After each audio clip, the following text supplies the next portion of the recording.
Players had a few days off with fall break here, so we're actually looking forward to, getting back to work today. Going to be playing, what is the #1 team in the nation, who's playing at a very high level right now, and they're very explosive on offense, and still have one of the best defensive teams in the country. I think our focus needs to be on attention to detail, doing the little things right. Trying to execute the plan against what has been a very good team in terms of how they do things, whether it's on offense, defense, or special teams. We've had a lot of great games with these guys. I think everybody's been ranked in the top 20 since 2007. It's kind of become a rivalry game because of the quality of the programs, and I think Ed has done a really, really good job with this team this year. They're very efficient in the passing game. Joe has done a really, really good job at quarterback. Totally different offensive scheme than what they've played in the past in terms of have capability to create balance in their offense with a really good runner and a good offensive line. But they also spread you out, create some matchup problems because of the great skill guys that they have, outside in their wide receiver core. Defensively, they're always a very well-coached team that plays really sound fundamentally. They've always got good guys in the back end, which they certainly do this year in terms of the cover people. And they got great team speed, so they're really good on special teams. So there's not a lot of weaknesses in what you see in this team. And when you play teams like this, I think the most important thing you can do is focus on what you have to do to prepare and know that execution is going to be critical in the game, and try to have a great week in terms of how you practice and prepare for the game and focus on that. You guys always ask me, what are you going to do different this week because you're playing the #1 team in the country? Well, every game that we play is an important game, especially when you're playing in the SEC, especially when you're playing in your division. And this is most certainly an important game. But if there was a better way to do it, we'd already be doing it. So I think that our players are pretty comfortable in our weekly preparation of what we try to do, and that's what we want them to stay focused on, and that's how we're going to try to approach it. What have you learned over the years with a game like this and the hype around it? How have you learned how to manage that over the years?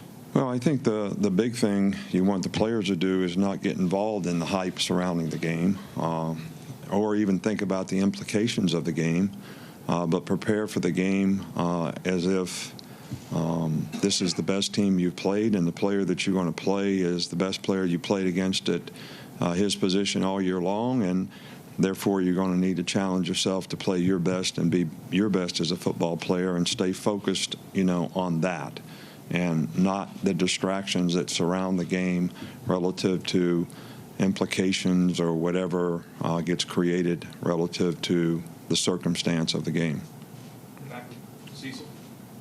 Coach, what's the practice plan at quarterback today and going forward this week? Right. Well, been pretty consistent on the message with Tua. If he can play in the game, it'll be a game time decision. He did practice 2 days last week. We'll see where he's at today, and then we'll manage the reps accordingly. And when I say that, we cannot predict. If he goes out there today and he looks good, then his rep count is going to go up, and we'll prepare him as if he's going to have an opportunity to play in the game. If he has a setback during the week, we can't really control that, but that would change the plan. The way we practice on Monday, Tuesday, and Wednesday, both quarterbacks are going to get pretty much the same reps, and that's probably how we'll manage it this week in terms of their preparation. Stay back there with Brett. LSU's third down defense is a lot better this year than it has been in the past. Is that a product of the new offensive scheme you mentioned, or is there something specifically that they do on third down? You talking about their offense on third down? They're a completely different scheme. They've been an empty at least 80% of the time, probably on third down. They like to see what you're in, and then try to, take advantage of it however best they can relative to the quarterback kind of knowing what you're in, or them getting the best play called versus what you're in. So they've been very effective in making the defense declare itself so they can see what you're in, and then doing a good job of executing and taking advantage of it. Back over here with Charlie on the right. How much progress have you seen from Christian Harris this year, given that he had never played the linebacker position before? Well, he's done a good job, and he's really conscientious, works hard at it. I think the more reps he gets in practice and preparation, the better he plays in the game. He's a very explosive player. He can run fast. He's a good cover guy. He plays well in space. So we're pleased with the progress that he's made. We still have work to be done, as each and every week presents some new challenges, especially for the young guys. But he's been very conscientious in his preparation, and I think that's all we can ask at this point, and he has continually improved as the season has gone on. Up front here with John. I had two kind of obviously related questions. First off, Joe, you talked about the new system. How good a job has Joe Burrow done in them fitting the system to him and vice versa?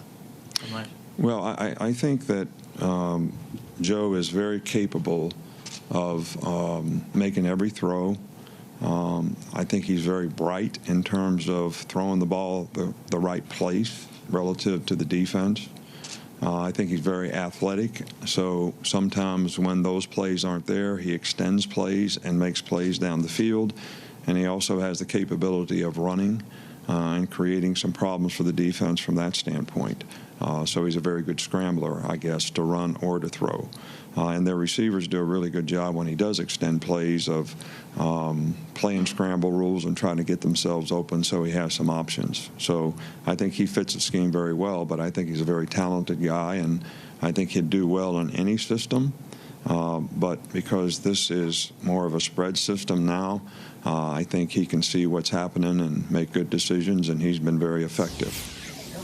Obviously had a lot of receivers that were very talented, having great NFL careers, and now they got guys who are talented and putting up big numbers as well. What have you seen from that group overall? Well, I think this is obviously the most talented group of receivers we played against all season long. They have any number of guys who play, but the two guys that are most productive are number one and number two. One plays in the slot, one plays X most of the time. They move guys around, sometimes relative to matchup. Those two guys have big-time numbers, but, they have a core of guys, 5 or 6 guys that play and have roles in what they do. I think their tight end Moss has played really well for them, this year. So all in all, when you put the running back in the category, he's a really good receiver, really hard to cover, create some matchup problems, as well as these receivers that we're talking about. They have a lot of guys who can make plays on offense, which makes it very challenging for you on defense. Nick, do you sense that your team maybe is welcoming the challenge of playing another number one team as opposed to being the number one team? I don't talk to them about that. We don't really talk about rankings. It doesn't matter where you're ranked. If you don't have success in what you're doing, you're not going to be ranked there long. So you need to focus on what you need to do to play well in the game and try to do the best job that you can so that you have the best opportunity to have success. And that's what we'd rather have our players focused on. Stay up front with Chris. Is there any other updates injury-wise, and especially Najee Harris? Najee Harris is fine. Will Reichert is the only guy that would be questionable still for this game. We talked about Miller Forstall last week. He's out of the game and will be out for several weeks. Other than that, I think we're okay. Middle here with James. A two-parter, if I may. It can be easy to look at sack numbers and tackle for loss numbers to evaluate a defensive line's performance, but how important is it to remember that sometimes their job may be to aggressively get upfield and sometimes it might be to hold more steady in their gaps? Well, I think that good players know what their job is, and they need to do their job for the defense to, I don't care whose defense it is or what system they're playing, And I think when players don't do that, you create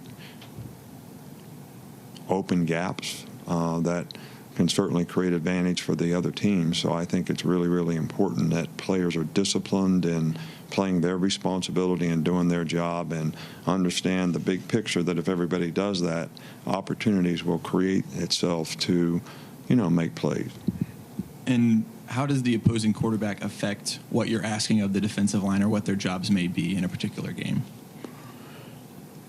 Well, I think style of, how a quarterback plays can sometimes determine how aggressive that you can be up front, for lack of a better term, I think. I mean, if the guy has a lot of mobility skills, I think to be able to rush where you know that the guy can be a scrambler, and you try to keep good leverage on him, and good pass rush lanes becomes a little bit more important to push the pocket against the guy rather than, taking chances, getting pushed by the quarterback, allowing the guy to scramble. I think if it's a less mobile quarterback, you can be a little more aggressive and take some chances. So, the guy we're facing this week has outstanding mobility, so it's going to take disciplined pass rush and execution of what we're trying to do to be able to control him in the pocket. Stay on this side with Chris. Hey, Nick, when you look at what you guys are doing offensively now, what they're doing offensively, how much does that underscore how much both teams have changed and the need to be able to evolve and change offensively, especially when you look back 7-8 years ago to you guys? Yeah, well, I think that's a very accurate observation in terms of, we become more of a spread team. They have become more of a spread team. We've done it for a few years now. This is their first time to really sort of open it up, and it's paid tremendous dividends. And I think it certainly features the skill players that they have in a very positive way, and the quarterback. It's an indication that when you put these skill players in open positions, how much more difficult it is to defend the space, whether it's vertical or horizontal on the field.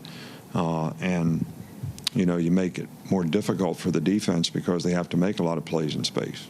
So, and I think that's the way the game is going now. And if you look at some of the most successful teams offensively, I think they're pretty much all playing that way. Much more difficult to make explosive plays just running the ball. And these guys make a ton of explosive plays because of what they've evolved to. Got a couple more Tony. How have you seen Najee Harris mature as a runner this year? Well, I think Najee has always been a really good back. I think his understanding of the opportunity that each play presents, if you trust the hole and sort of read the gaps as they come to you, I think he's gotten much more comfortable with that, and I think he's had a very positive outcome because of that. And so we're very pleased with what he's been to us as a runner, a blocker, and a pass receiver.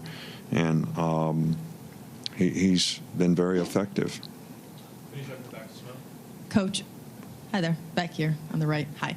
You were recently inducted into the Louisiana State Hall of Fame. What does that mean to you, and when you think back to your time there at LSU? Well, I think it's a tremendous honor for me to be recognized anywhere for any awards. But I think when you get these awards, you have to really accept them on behalf of a lot of people who were involved in helping you have the success that you had. We had a great administration there. Mark Emmert was the president. We had, Skip was a great athletic director. We had the tools that we needed. We had a lot of good players who developed very nicely, and we had really good coaches on the staff who did a great job. As you can see, some of those guys are now head coaches and doing very well in their own right.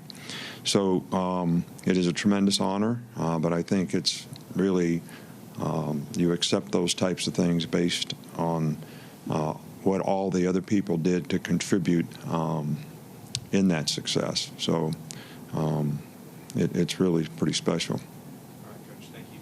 All right, thank you.